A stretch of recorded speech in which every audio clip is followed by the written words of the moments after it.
امر اور میں نے فیصلہ کیا جون 2013 میں ایجپٹ جانے کا تاکہ اس کے والدین اپنی پوتی سے پہلی بار مل سکیں۔ ہم نے اپنی فلائٹس بک کی اور ہم پیکنگ اور سفر کے کاموں میں ہم مصروف ہو گئے۔ سمر 2013 ایجپٹ میں ایک ہنگامہ خیز وقت تھا۔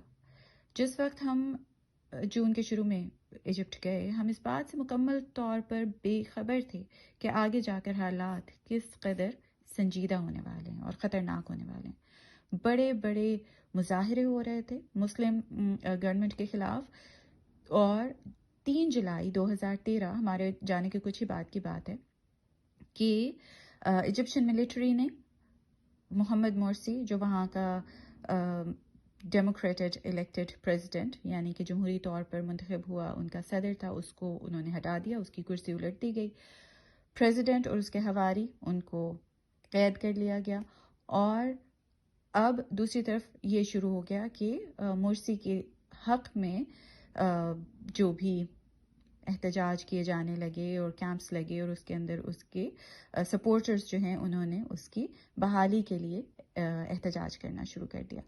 آنے والے دنوں میں جو کچھ ہوا اور ایک بڑے رقبے پر جو ناانصافی وہاں کی گورنمنٹ کر رہی تھی، ایک لہر تھی، اس کے بارے میں ہیومن رائٹس واچ کا کہنا ہے کہ یہ one of the world's largest killings of demonstrators in a single day in recent history، یعنی قریب کی اگر تاریخ میں دیکھیں تو ایک ہی دن میں اتنی زیادہ مظاہرین کا اتنا زیادہ قتل ہونا ہے، یہ one of the largest killings ہے۔ اور ربا اسکوائر قاہرہ میں یہ ہو رہا تھا 14 اگست 2003 کو۔ اس کے بارے میں یہ لوگ کہتے ہیں ہیومن رائٹس واچ، سوری ایک یہ لمبا جملہ تھا جس کو اردو میں کہنا مشکل لگا۔ 2 مہینے جو اس کے بعد، اس بغاوت کے بعد آئے، 1150 مرد، عورتیں اور بچے بے گناہ جن کو مار دیا گیا، اور زیادہ تر اس میں سے ربا اسکوائر میں ہی مارے گئے۔ یہ کہنا بغیر ضرورت ہے یہاں پر کہ آنے والے ہفتوں میں جو بغاوت کے بعد والے جو ہفتے ہیں ان میں ہماری پریشانی بڑھتی چلی جا رہی تھی۔ ہم نے فیصلہ کیا تھا کہ ہم 19 اگست کو ٹورانٹو واپس چلے جائیں گے، لیکن اللہ کے فیصلے کچھ اور تھے ہماری چھوٹی سی فیملی کے لیے۔ 19 اگست کو انہوں نے جانا تھا۔ 16 اگست کی بات ہے، ربا میسیکر جو ہوا تھا، جس میں بہت بڑی تعداد میں، ہم نے یہ اوپر ذکر کیا کہ ہیومن رائٹس واچ والے کہہ رہے تھے کہ اتنی بڑی تعداد میں لوگوں کو نہیں مارا گیا ریسنٹ ہسٹری میں۔ تو اس کے 2 ہی دن کے بعد کی بات ہے کہ امر الیگزینڈریا میں ایک بڑے احتجاج میں شامل تھا۔ وہ سمجھ رہا تھا کہ ملٹری کی جو بغاوت ہو رہی ہے اور جو وہ نا انصافی کر رہے ہیں، وہ اس چیز کو سمجھ رہا تھا، اور اس کے آنے والے جو نقصانات ہو سکتے ہیں بڑے رقبے پر، اور جس قدر وہ سمجھ رہا تھا۔ وہ 2 ہی دن پہلے ہونے والے مظاہرین، ہزاروں مظاہرین کے قتل پر بہت دکھی تھا، اور اس نے مقامی ایک مظاہرہ ہو رہا تھا جو اس نے جوائن کیا، جو اس مقصد کے لیے تھا کہ جن بہن بھائیوں کو بغیر وجہ کے قتل کر دیا گیا ہے ان کے لیے۔ امر کبھی بھی سچ بولنے سے گھبرایا نہیں تھا، اور 16 اگست بھی انہی دنوں میں سے ایک تھا۔ اس سے پہر میں نے امر کو کال کیا میک شور کرنے کے لیے کہ وہ ٹھیک ہے، اور اس سے پوچھا کہ وہ کب واپس آئے گا۔ اس نے میرے سارے خوف اور ڈر ان کو چپ کرایا اور کہنے لگا کہ وہ بس گھر واپسی راستے میں ہی ہیں، اور اس نے مجھے یقین دلایا کہ سب کچھ ٹھیک ہے۔ اس نے کہا کہ وہاں اور بھی ہزاروں لوگ ہیں مظاہرے میں، مرد، عورتیں، بچے۔ میں نے اسے کہا کہ واپس آتے ہوئے رقیہ کے ڈائپرس لیتا آئے۔ وہ ہنس کر اوکے کہنے لگا۔ میں نے اسے بتایا میں اس سے محبت کرتی ہوں، اور یہ ہماری آخری گفتگو تھی۔ 20 منٹ بعد مجھے ایک امر کے نمبر سے ہی ایک کال ریسیو ہوئی۔ جب میں نے فون اٹھایا تو ایک ناواقف آواز تھی دوسری طرف۔ میں نے فون اپنی ساس کے حوالے کر دیا کیونکہ مجھے سمجھ نہیں آ رہی تھی کہ وہ بندہ جو دوسری طرف ہے وہ کیا کہہ رہا ہے۔ اس نے بتایا کہ عمر کو شہید کر دیا گیا ہے اور راہگیر کوئی اس کو اٹھا کر پاس ہی مسجد میں لے گئے ہیں اس کی ڈیڈ باڈی کو. اس بندے نے بتایا کہ کہا کہ عمر کی فیملی سے کوئی آئے اور میت کو ملکیت میں لے لے. ہمارا پہلا ریاکشن شوق کا تھا.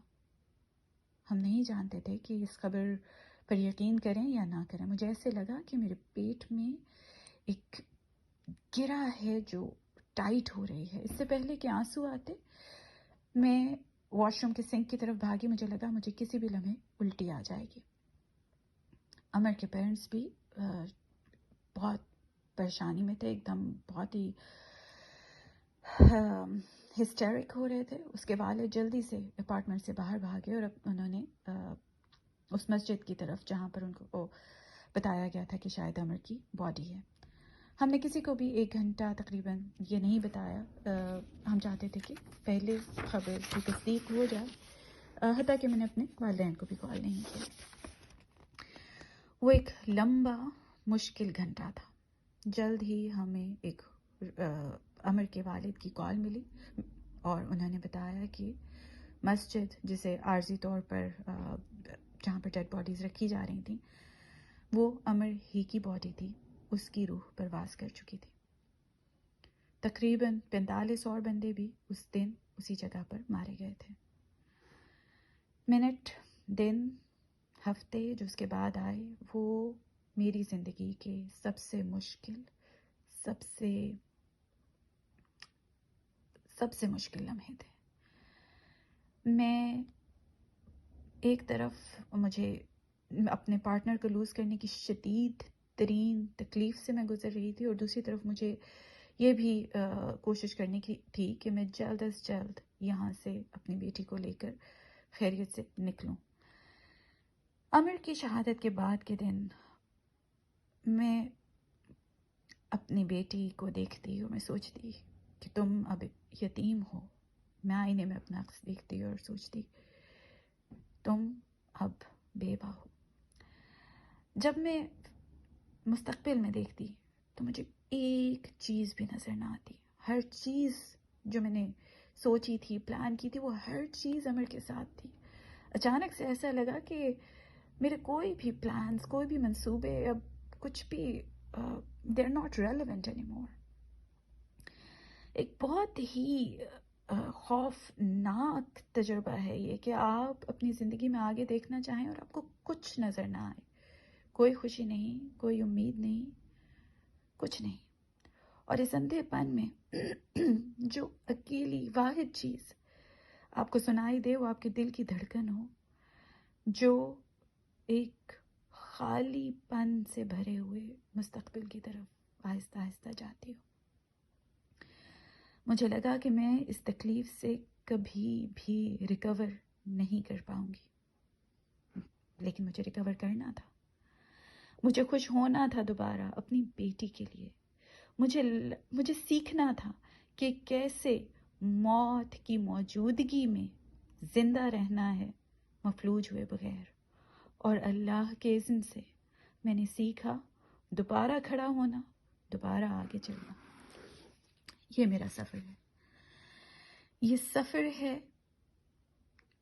اس ایسی تکلیف سے بھرا ہوا جو مجھے پتا ہی نہیں تھا کہ موجود بھی ہے، لیکن ایسے کہ اس میں ساتھ ہی ساتھ ایک نرمی اور ایک شکر ہے جو بہت ہی نیا، بہت ہی گہرا اور بہت ہی خوبصورت ہے.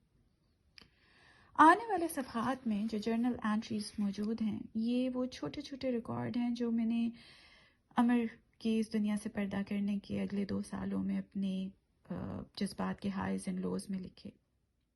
لکھنا میرے لیے ایسے ہے جیسے ایک ذریعہ تھا اس تکلیف کو پروسیس کرنے کا، اور ایک کوشش تھی اس تکلیف سے نکلنے کی اپنے اور اپنے دین کی بہتر انڈرسٹینڈنگ لے کر.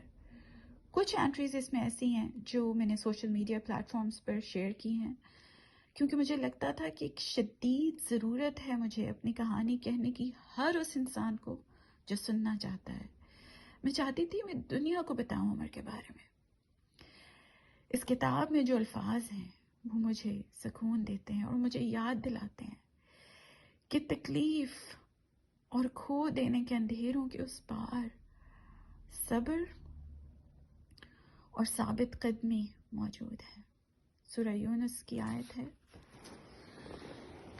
اے لوگو تمہارے پاس تمہارے رب کی طرف سے ایک ایسی چیز آئی ہے جو نصیحت ہے، اور دلوں میں جو روگ ہیں ان کے لیے شفا ہے، اور رہنمائی کرنے والی ہے، اور رحمت ہے ایمان والوں کے لیے.